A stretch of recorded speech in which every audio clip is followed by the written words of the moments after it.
Conflict can spawn creativity. The Great War saw a golden age of musical theatre for the home front, alongside the trench humour that helped keep some of those on the front line going. The Second World War inspired a boom in art, poetry, music, film, and eventually the NHS. This new health service will be organised on a national scale as a public responsibility. Sounds a bit of all right to me, but just a minute. Where do I come in? Right here. It also sparked plenty of funny as people sought to keep smiling through. Right, stop it, you. Stop it, stop it. Come here, what do you think you're up to? You've probably infected thousands of people already. There hasn't been much funny to see during the war on COVID-19, either socially, economically, or in advertising. But with lockdown easing, the days of stripped back, austere and functional ads might be coming to an end in favour of something new. It was inevitable that the limitations on their creation and production, as well as the matters of taste and propriety, meant that many of these Corona-era ads would end up looking the same. We've all become familiar of scenes of empty streets, self-isolated stood in their windows, clapping key workers, and a bland but supportive corporate message. Andy Nairn, a founder of Lucky Generals, said, "We've all been working on the same brief, and not surprisingly, we've then all been making the same ads."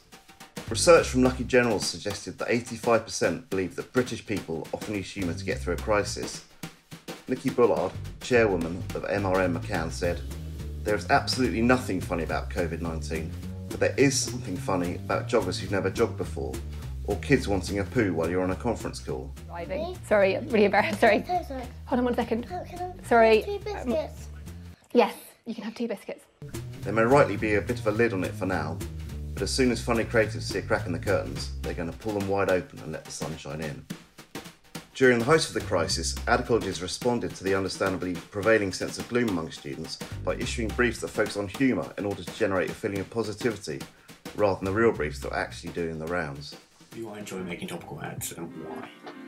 Yes, absolutely. It's fun, it's fresh. It's more like a joke, right? You're given the setup and you've got to write a punchline. And I wanted to call out all the rats in politics. It got retweeted by a few famous people, famous political satirists like Jonathan Pye. It was featured in Ads of the World. Wait, what?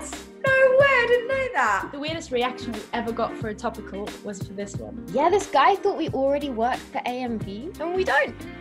Yet. But first, the ad industry's attention is likely to revert to sentimental type. Post-lockdown will be a feeling tsunami of hyper-sentimental films, so humour and laughter are going to be potent tools for making brands stand out from the crowd. Maudlin COVID-19 advertising has run its course, and it's time for something new. Humour is as good an emotion as any other.